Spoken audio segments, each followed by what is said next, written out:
kayo. Invite serendipity, invite the magic in your life.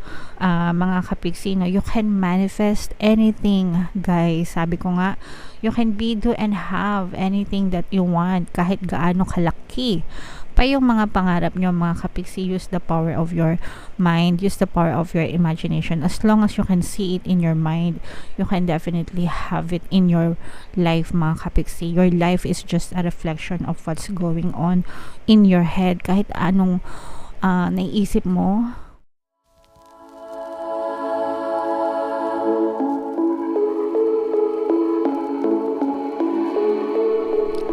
hello guys, hello Scorpio, welcome back to Pinoy Pixie Tarot. Ang pamagat ng ating episode for tonight is messages from the universe para ngayong November to December para sa Scorpio, Sun, Moon, Rising Sign, and Venus. General reading lang, mga kapiksi. Pwede mag-resonate, pwedeng hindi. Combination ng positive and negative energy. Comment down below, mga kapiksi, if feeling nyo naka-resonate kayo sa mga messages para sa inyo. First message, mga kapiksi, Battle of the Blues, guys. Take steps toward positive change. So, alam naman natin, mga kapiksi, na mahirap magpaka-positibo kapag ka negative yung circumstances or sitwasyon na pinagdadaanan natin sa buhay. Pag marami tayong problema, pag marami tayong pagsupok, pag puro kalungkutan yung na-experience natin sa buhay.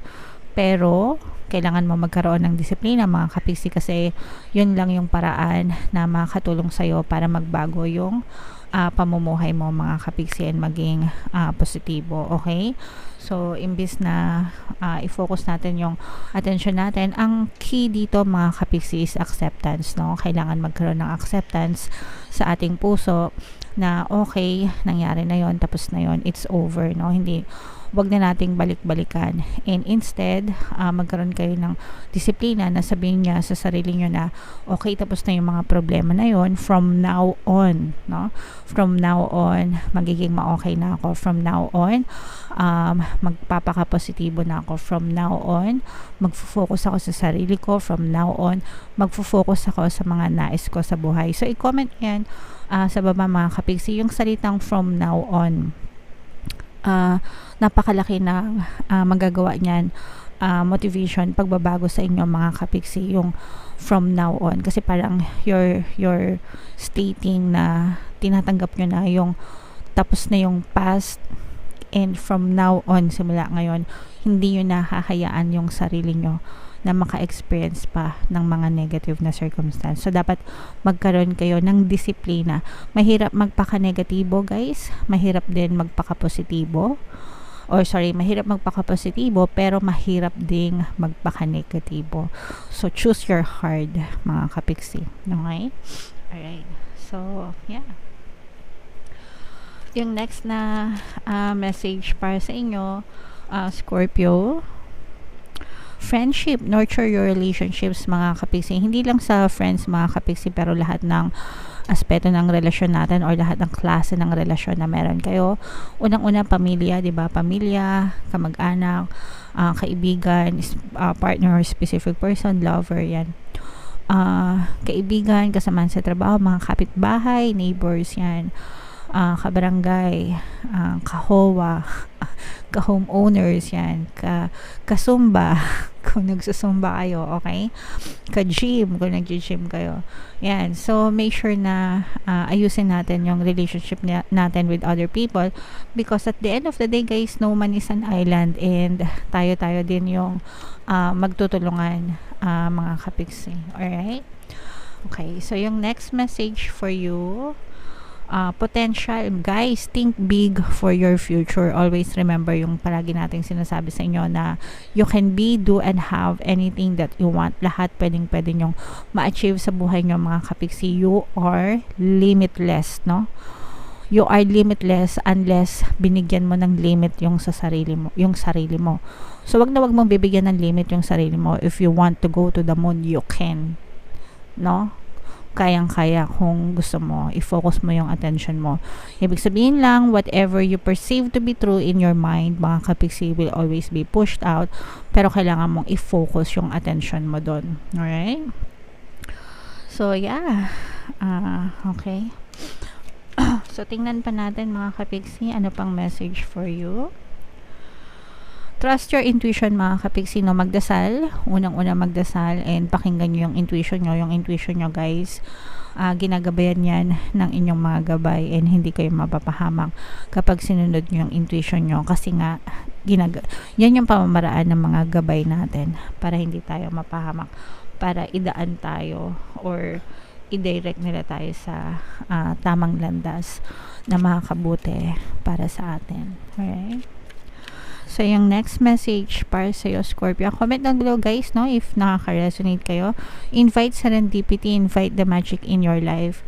Mga kapiksi, no? You can manifest anything, guys. Sabi ko nga, you can be, do, and have anything that you want, kahit gaano kalaki pa yung mga pangarap nyo, mga kapiksi. Use the power of your mind, use the power of your imagination. As long as you can see it in your mind, you can definitely have it in your life, mga kapiksi. Your life is just a reflection of what's going on in your head. Kahit anong naiisip mo, basta binigyan mo ng attention at focus, and naging dominant thoughts yan, mapupush out yan sa reality mo. Pero, kung nakakapag-manifest ka ng positive, pwede ka rin mag-manifest ng negative. Depende nga kasi yan sa kung ano yung fino-focus ng attention mo. Pero, kung nakakapag-manifest ka ng negative, pwede ka rin manifest ng positive, mga kapiksi. Ang kailangan mo lang ay baligtarin yung pattern of thoughts mo. I-flip mo yung switch, kumbaga naka-on, naka-off, no? Pag naka-on, positive. Pag naka-off, negative. Ganun lang. So, kung gusto mong positive, i-on mo yung switch. Ibig sabihin, mag-positive thinking ka. Pag negative, pag naka-off yun, negative yung iniisip mo. So, yun yung mapupush out sa'yo. That's why palagi natin sinasabi na think positive, think positive. Hindi yun para i-motivate lang kayo, but it's a science-based kasi siya, mga kapiksi. Again, whatever you perceive in your mind will always be pushed out in your reality. Alright? So, yung last message for you, Scorpio. Seek clarity. By the way, mga kapiksi, no, nagtuturo pala ako ng manifestation dito sa ating exclusive membership sa mga gustong matuto mag-manifest. I-click nyo lang yung join button sa video na to para maging member kayo. Alright? Matututunan yung mga konsepto and techniques ng pagmamanifest. So, seek clarity, mga kapiksi, sa mga kapiksi natin na naguguluhan, nagugulumihanan, may mga bumabagabag sa isip nila, ganyan. Okay? So, magdasal kayo, 'di ba? Humingi kayo ng tulong sa mga angel guides, spirit guides nyo para mabigyan ng linaw, ng kasagutan yung mga gumugulo sa isip nyo. Maghanap kayo ng sagot, magtanong kayo, 'di ba? Seek and you shall find, ika nga, no? So, dadating din sa'yo yung mga bagay na gumugulo sa'yo, yung mga sagot, kumbaga, dadating din siya sa inyo. Alright? Okay, so comment down below, Scorpio, if feeling nyo naka-resonate kayo dyan sa mga messages na yan. And, tingnan natin, pasensya na sa ingay. Tingnan natin yung additional na mensahe sa inyo. Shuffle ko to, guys. Habang sinishuffle ko to, panoorin nyo muna tong video natin regarding sa ating paano mag-manifest ng abundance video course. Kapiksi, sawa ka na ba sa mga struggles at hirap sa buhay mo? Masipag ka ba at masikap sa buhay ngunit hindi ka pa rin umaasenso? Ilang beses ka na bang nag-attempt magnegosyo at mag-invest pero palagi ka pa rin nalulugi? Sa pagkakataon na ito ay maaaring may subconscious beliefs ka na nagiging balakid sa iyong pag-unlad at pagyaman. Introducing, paano mag-manifest ng abundance video course. Dito ay matututunan mong ma-overcome ang mga balakid mo para tuluyan ka ng umunlad, umasenso, sumagana, maging matagumpay, successful at maswerte sa iyong kabuhayan, pera, trabaho, negosyo, salapi at kaperahan ng bonggang-bongga. Dali, mag-send na ng email sa pinoypixitarot@gmail.com at simulan na ang iyong pagyaman ngayon. Alright, gusto mo bang yumaman, kapiksi? Kung gusto mo yumaman, umunlad at umasenso ng bonggang-bongga, mag-avail ka na ng course kasi sobrang ganda talaga yan, guys. And good news, no? Dahil malapit nang magpasko, extended yung sale natin, mga kapiksi, until November 30 sa lahat na mag-avail ng course, kaya mag-avail na kayo, guys. Meron din tayong email coaching, manifest your desires using the law of attraction. If meron kayong mga specific na gustong i-manifest, pwedeng love and relationship, pwedeng money or career mga kapiksi, pwede kayong magpabook ng email coaching session with me. Mag-send lang kayo guys ng email sa pinaypixitarot@gmail.com. So, wow, sobrang ganda. Greatness, mga kapiksi, no? Love is your strength. Leadership is your path. Your wisdom inspires everyone you meet. You can overcome any problem. You will naturally and easily achieve success. So, greatness is within you, mga kapiksi, no? Kayo, nagbibigay kayo ng inspiration sa ibang tao. Parang yung iba sa inyo, you are born with this kind of leadership skills na yung mga tao, they look up to you. You inspire them, okay? Nagbibigay ka ng inspiration sa kanila. Some people, ina-idolize kayo, ganyan, maganda or mataas yung tingin nila sa inyo, mga kapiksi. And ang kagandahan nito, sabi nga, you can overcome any problem, mga kapiksi. Walang problema na hindi kayo nalalampasan, walang problema na hindi kayo nasusolusyonan, mga kapiksi. So that's one of your greatest strength as well, focusing on the solutions, not on the problems, mga kapiksi. And again, ito, no, for some of you, you will naturally and easily achieve success. So madaling-madali lang para sa inyo maging asensado or maging matagumpay sa buhay nyo, mga kapiksi. So i-mind nyo na to, mind success, mind victory, mind tagumpay, mga kapiksi, para maramdaman nyo talaga yung pagtatagumpay nyo, pag-asenso nyo, pag-unlad nyo sa inyong buhay, mga kapiksi. Alright? So believe in yourself, be confident, guys.